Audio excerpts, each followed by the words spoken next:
Le placebo. C'est passionnant. Personne n'y comprend rien. Non, t'es le meilleur. T'es le meilleur. Vous êtes tous les meilleurs.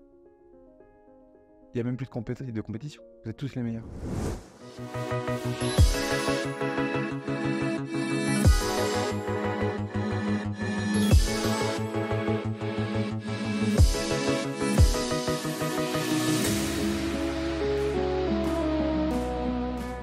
À chaque niveau de problématique, il y a une réponse en face qui doit être argumentée. D'ailleurs, c'est une réponse légale aussi. Surtout quand on est dans le développement personnel, on doit savoir ces choses-là. Et on doit savoir aussi jusqu'où on peut aider la personne et jusqu'où, en étant bien intentionné, on va aussi la détruire. Et ça, dans le développement personnel et dans le milieu du coaching, c'est là où c'est bizarre parce que tu vas avoir les escrocs qui sont des personnes qui font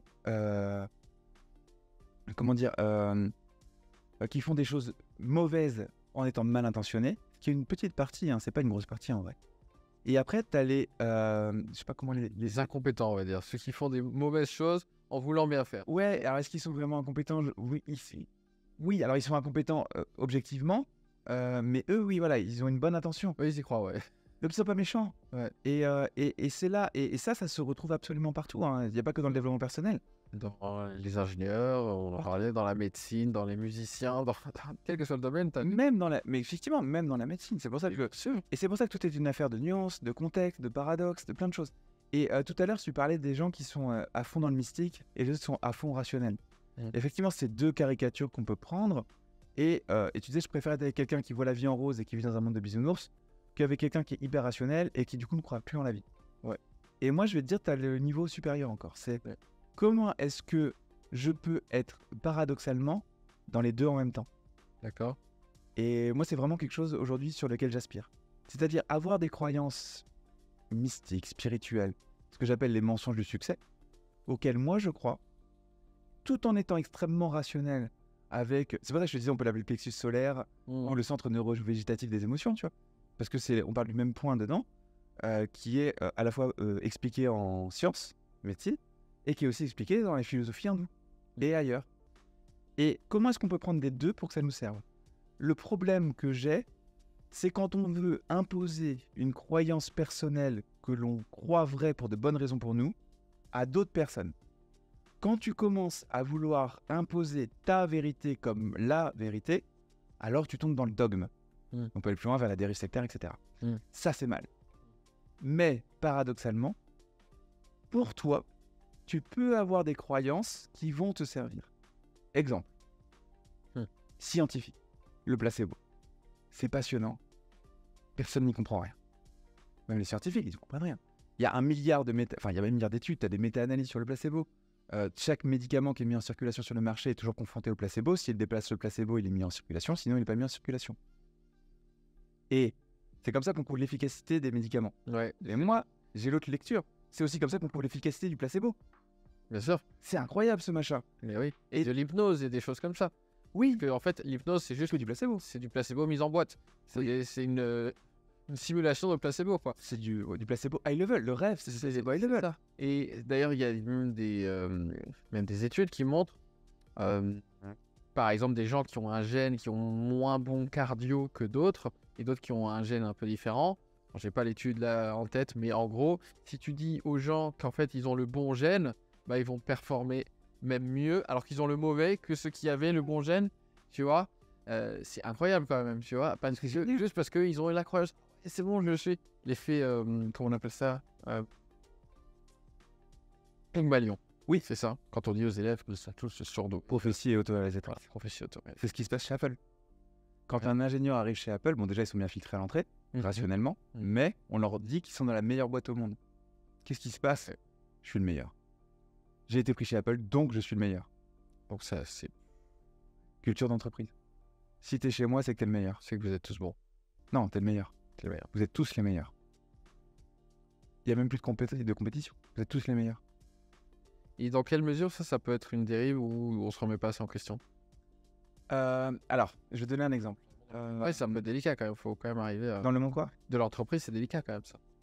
Non, culture d'entreprise, Apple, on est les meilleurs. Ça va, on filme avec 2 iPhones. Il y a un iPad dans la pièce. Moi, j'ai un MacBook Pro. Enfin, je veux dire, Non, mais je veux dire, ils ont assez d'hégémonie aujourd'hui pour que la croyance elle soit facile à insuffler et qu'on n'est pas dans la. Ils sont pas en train de. Alors, je vais plus t'expliquer les dérives et tout ça. Prenons le cas de. Alors, attention, je vais faire comment on dit, un disclaimer. Je ne porte pas de jugement personnel sur ce que je vais te dire. Ouais. Je prends juste un exemple. Ok. On prend l'exemple de la lithothérapie. Donc, c'est des personnes qui disent que dans les pierres, améthyste, obsidienne, etc., il y a de l'énergie. Oui.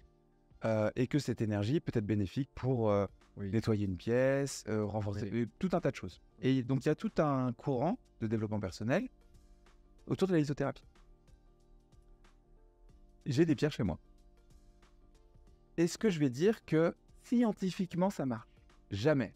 Donc, ce que je n'aime pas, c'est quand on commence à expliquer scientifiquement quelque chose de mystique.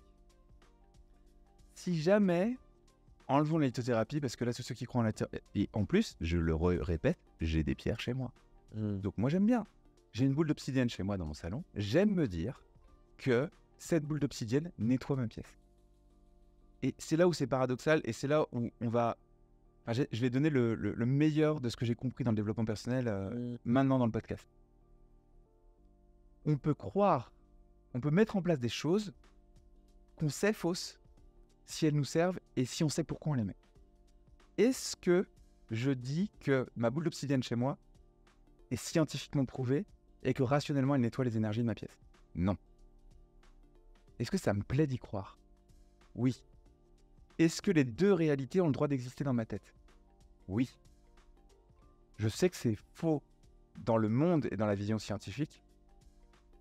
Je sais que c'est vrai dans mon mensonge du succès et dans ma spiritualité. Et je suis d'accord pour que les deux mondes existent à l'intérieur de moi. Donc et qui sont en totale opposition. Ils sont paradoxales. Parce qu'ils me tirent vers le haut.